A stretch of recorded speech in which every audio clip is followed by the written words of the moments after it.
Terima kasih Anda masih di ID Sore. Pemirsa, kasus pembunuhan sejoli Vina dan Eki memasuki rentetan cerita baru. Ketika polisi menangkap buronan Peggy Setiawan, kasus pembunuhan Vina justru semakin diselimuti misteri.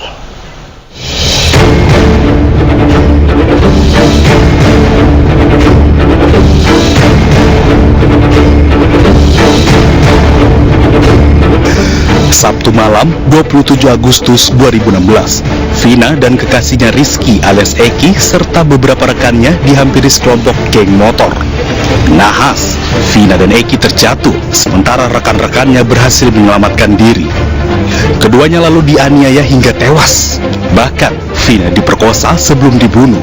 Jasad kedua korban lalu dibuang ke bawah flyover dan dibuat seolah-olah sebagai korban kecelakaan lalu lintas. Atas kejadian ini, keluarga Vina menemukan kejanggalan pada luka di sekujur tubuh gadis berusia 16 tahun itu.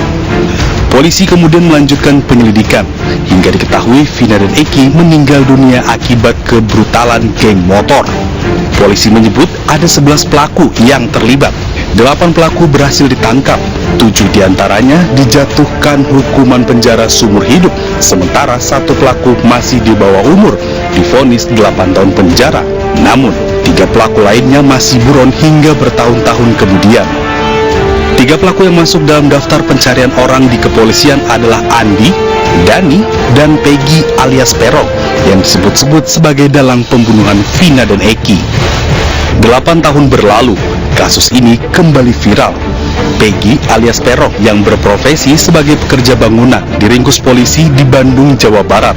Pasca penangkapan Peggy, polisi meralat jumlah DPO kasus Vina.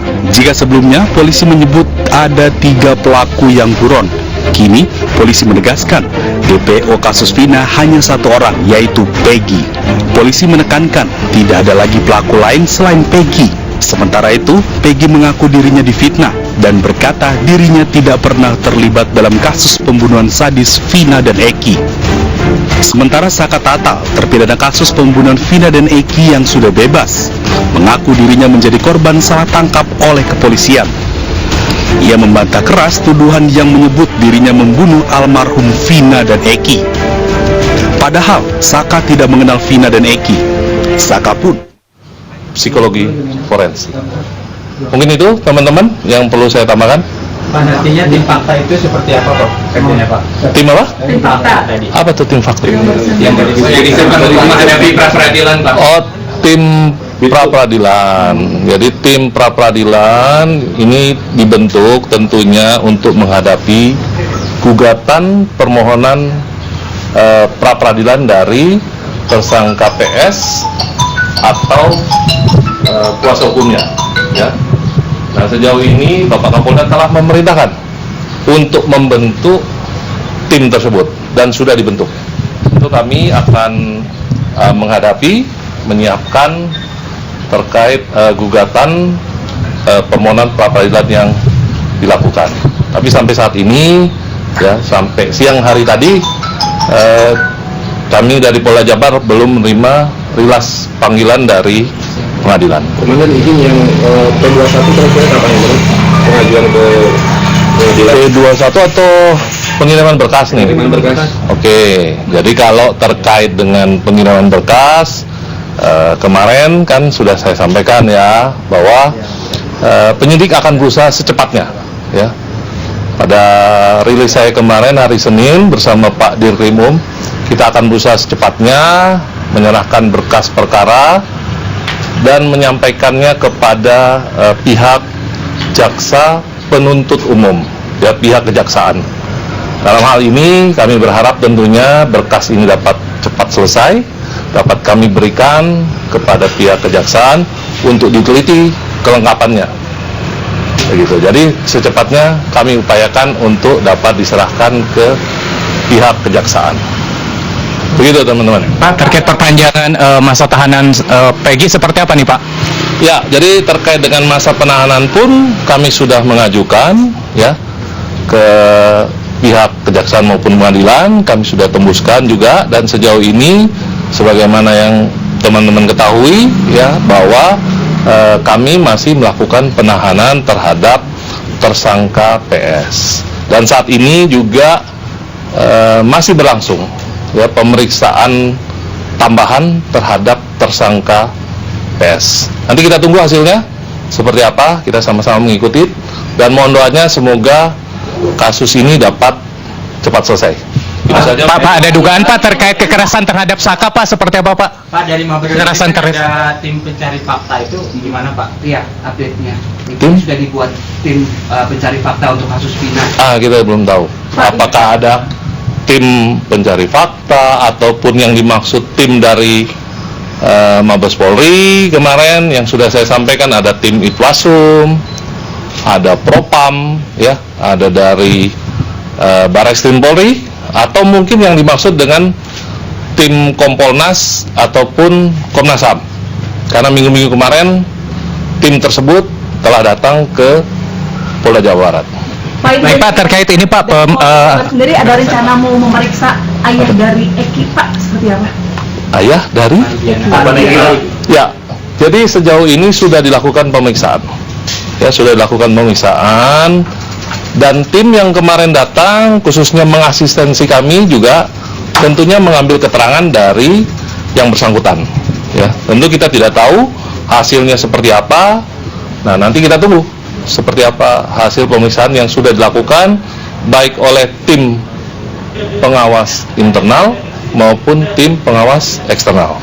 Pak, terkait kekerasan terhadap Saka Tatal Pak, seperti Tunggu, satu ya, satu. Yang mana nih? Beberapa saksi Pak, apakah hanya satu tersangka Pak sejauh ini Pak? Satu. Oke, gimana? Detektor kepada PG hari ini jadi atau nggak Pak? Ya, jadi terkait dengan metode pemeriksaan psikologi forensik ya yang sudah saya sampaikan, apakah menggunakan alat seperti apa, menggunakan metode seperti apa, tentu itu menjadi kewenangan dari ahli psikologi forensik. Nah, kami tidak bisa menyampaikan karena itu terkait dengan keahlian dari ahli psikologi. Nah, tentunya hasil tim ahli psikologi forensik itu akan berguna dan digunakan pada saat proses tidak hanya di penyidikan di kami, namun di penuntutan dan terakhir di persidangan. Begitu. Benarkah ada penyegaran terhadap Saka Tatal Pak kemarin Pak? Ya, jadi kalau terkait dengan hal-hal lain, ya proses ini kan ada agak panjang ya. Di proses 2016, ya itu sudah kita sama-sama ketahui sudah inkrah. Nah, tentu kalaupun ada tindakan-tindakan lain yang unprosedural, ya itu sudah dilakukan pemeriksaan oleh tim-tim yang sudah datang mengunjungi kami, baik dari pengawas internal maupun pengawas eksternal dari Kompolnas dan Komnas HAM. Hasilnya seperti apa? Silakan rekan-rekan bertanya kepada tim yang telah melakukan pendalaman, pemeriksaan, maupun yang sampai dengan saat ini masih mengawasi proses penyidikan yang sedang dilakukan oleh teman-teman penyidik di Treskrim Polda Jawa Barat. Oke. Puluhan saat ini Pak. Ya. Apakah hanya satu tersangka saja atau ada tersangka lain setelah puluhan saksi? Baik, ya sejauh ini kan kami untuk saat ini ya melakukan pemeriksaan khususnya terhadap tersangka PS. Tentu berapa banyak pun saksi yang kami lakukan pemeriksaan tentu berguna untuk proses penyidikan terkait dengan tersangka PS. Nah, apakah keseluruhannya itu ada kaitan? Tentu nanti akan dipilah, akan dianalisa, akan dilakukan pemeriksaan ulang, ya. Dari hasil analisa, ya, yang dilakukan oleh teman-teman penyidik, nantinya mana yang akan dimasukkan dalam berkas perkara dan akan diserahkan kepada jaksa untuk dilakukan penuntutan. Begitu jawaban saya. Oke? Cukup ya? Cukup, oke? Nanti kita sambung lagi ya, mungkin besok atau lusa. Oke? Terima kasih ya.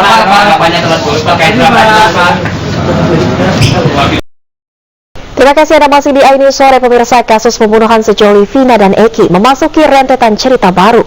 Ketika polisi menangkap buronan Peggy Setiawan, kasus pembunuhan Vina justru semakin diselimuti misteri. Untuk membahas selengkapnya kami telah terhubung dengan Wakil Ketua Lembaga Pelindungan Saksi dan Korban atau LPSK periode 2019 hingga 2024, Edwin Partogi. Selamat sore, Bang Edwin. Selamat sore Mbak Fleri. Baik Bang Edwin, dari pengalaman Anda di LPSK, bagaimana Anda mencermati perjalanan kasus Vina hingga saat ini? Ya, saya rasa ada banyak yang bisa disebut unik, ganjil, untuk tidak dibilang aneh. Ya. Jadi pertanyaan substansinya menurut saya dari beberapa hal keterangan para terpidana, ya, itu kemudian pertanyaan substansinya adalah sebenarnya peristiwa pembunuhan dan pemerkosaan yang dituduhkan itu ada tidak? Oke.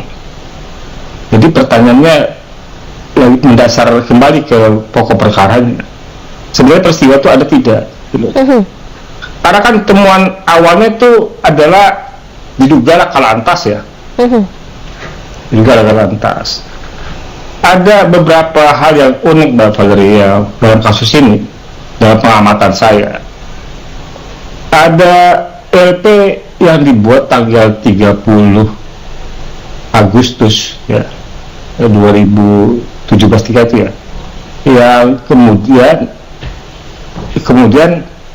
pada hari yang sama langsung dilakukan penangkapan terhadap 7 orang ya.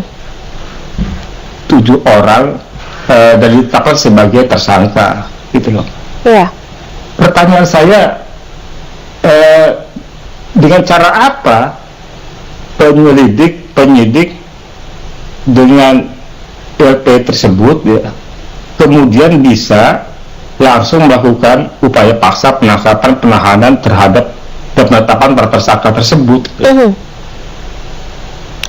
Kalaupun ada LP atas tuduhan itu, tentu ada pemeriksaan dulu terhadap para saksi kan? Iya. Gitu loh.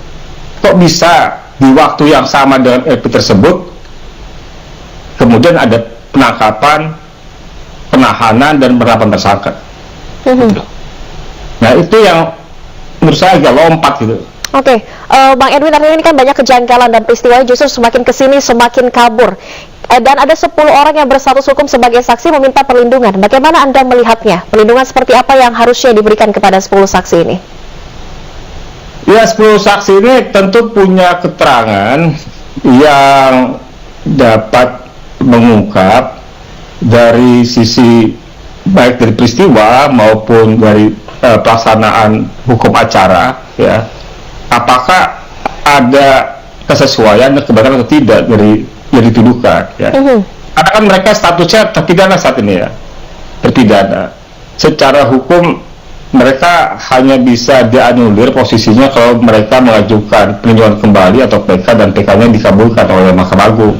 Dan menurut saya potensi itu terbuka dan banyak kasus juga yang Mahkamah Agung ya mengabulkan atau mengabulkan tuntutan dari para korban penyiksaan ya yang membebaskan mereka dari pidana. Apakah akan ada kesulitan, mereka punya Bang hak Edwin? untuk mengajukan ganti rugi? Ada peraturan pemerintah nomor 92 tahun 2015 yang bisa mereka tuntut ganti rugi dengan PP yang kita biasa sebut PP salah tangkap, itu tuntutannya bisa sampai 600 juta gitu ya, juta rupiah.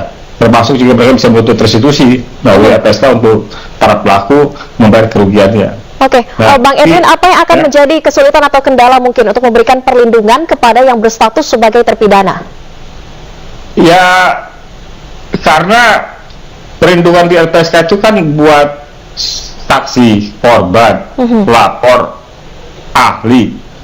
Kalau dia statusnya pelaku, dia sebagai saksi pelaku yang bekerjasama atau justice collaborator. Gitu. Jadi subjek hukumnya di dalam posisi ini sebenarnya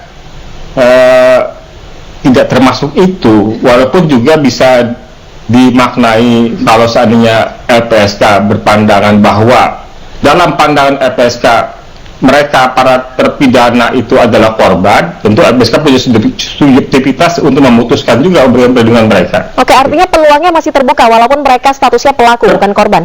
Terbuka karena kan LPSK melakukan investigasi. Oke. LPSK melakukan pendalaman, melakukan investigasi yang memungkinkan sikap LPSK itu berbeda dengan sikap pada umumnya. Gitu.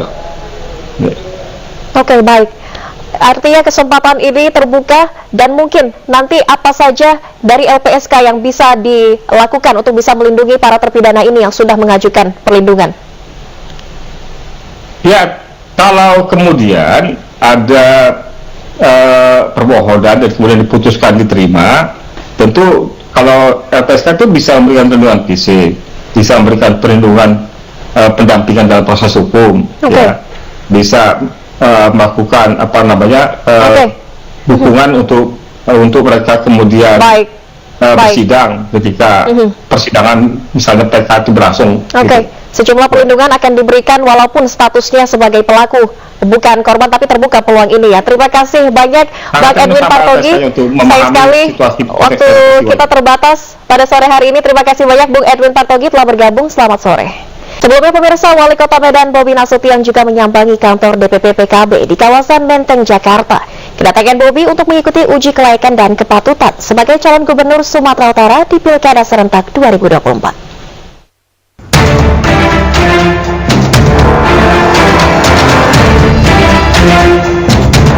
Wali Kota Medan Bobi Nasution menyambangi kantor DPP PKB Jakarta Selasa siang.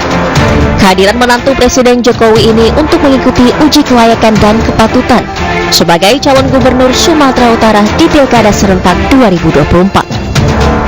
Ketua DPP PKB Sumatera Utara Jafar Suhairi Nasution menyebut Bobi sudah mendapat sinyal baik dari PKB terkait rencana dirinya maju di pemilihan gubernur Sumatera Barat.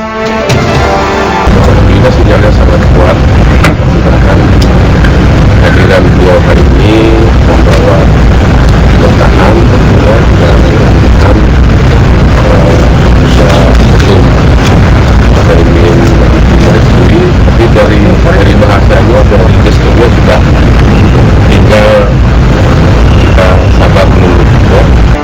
Sebelumnya Bobi juga mengaku telah berkomunikasi dengan Partai Golkar terkait Pilkada Sumatera Utara. Terkait akan disandingkan dengan Musara Jiksyah, Bobi mengaku masih menunggu keputusan Partai Golkar. Dari Golkar yang bocor-bocorannya mungkin mudah-mudahan doain itu akan gandengan sama Bang Jan atau makanya nanti diumumin